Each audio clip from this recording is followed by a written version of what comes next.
In this video, I want to talk about the concept of discount rates and how we use this to value stocks and bonds and many other assets. We'll actually get into the calculations for valuing assets in subsequent videos. But for this session, I just want to give you an idea of why a discount rate matters in this process. To understand, let's imagine that you're considering making an investment. You have some money, and you're considering perhaps buying a stock. Okay? So you're considering taking your money and directing it this way. And let's say you're thinking about buying Caterpillar stock. Big company, industrial company, produces heavy equipment.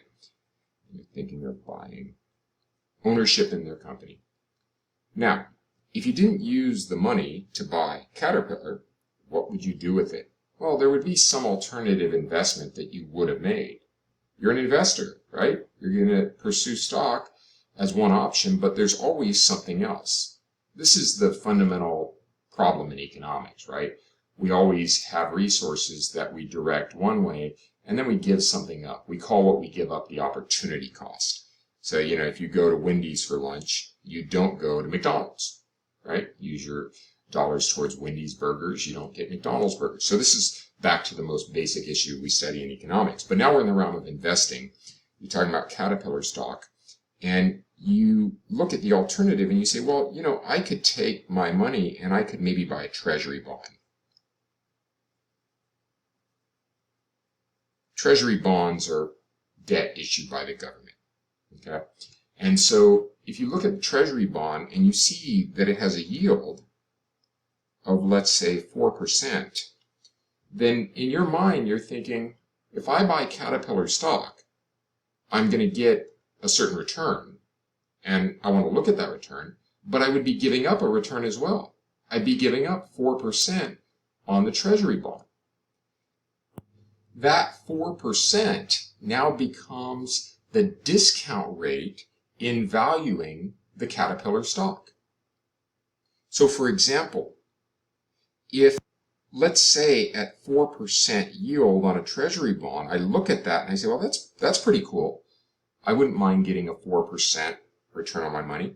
But then I look at the Caterpillar stock and I say, well, Caterpillar stock gives me a return as well. Let's say the Caterpillar stock pays dividends. And it pays dividends every year of, just make up a number, $5. And let's say because of those dividends of $5, I value this stock at $125. So $125 becomes the price I am willing to pay. So what I've done is I've compared a treasury bond that gives me a 4% return. I've compared that to Caterpillar stock, which pays a dividend of $5. And I've decided, based on that comparison, I'm willing to pay $125 for this stock. Again, the calculations will be done in the next video. But now imagine that market conditions change and it becomes more expensive for the government to borrow money. So yields go from 4%, let's say they go up to 6%. Well, this just got a lot more attractive as a bond buyer, didn't it? The government has to pay me more to borrow money, so this is more attractive. Well, what's going to happen to this Caterpillar stock that pays a dividend of $5 a year? It becomes relatively less attractive. And so the price that I'm willing to pay is going to go down. Maybe the new price that I'm willing to pay is $83.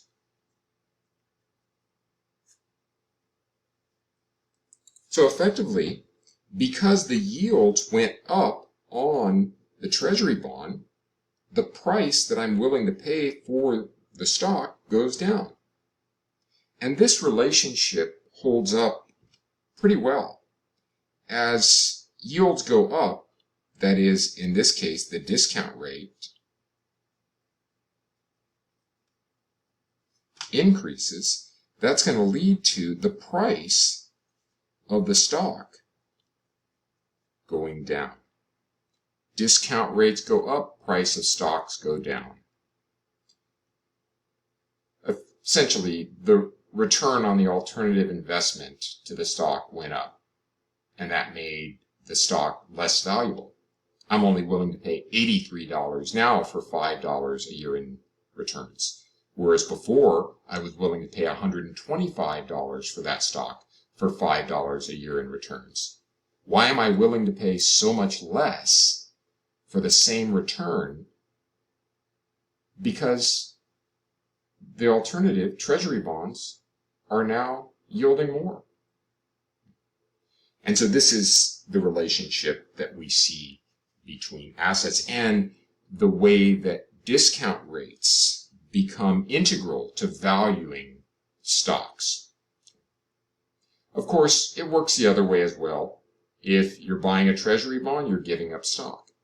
And you have to look at the discount rate here to determine the value of that treasury bond.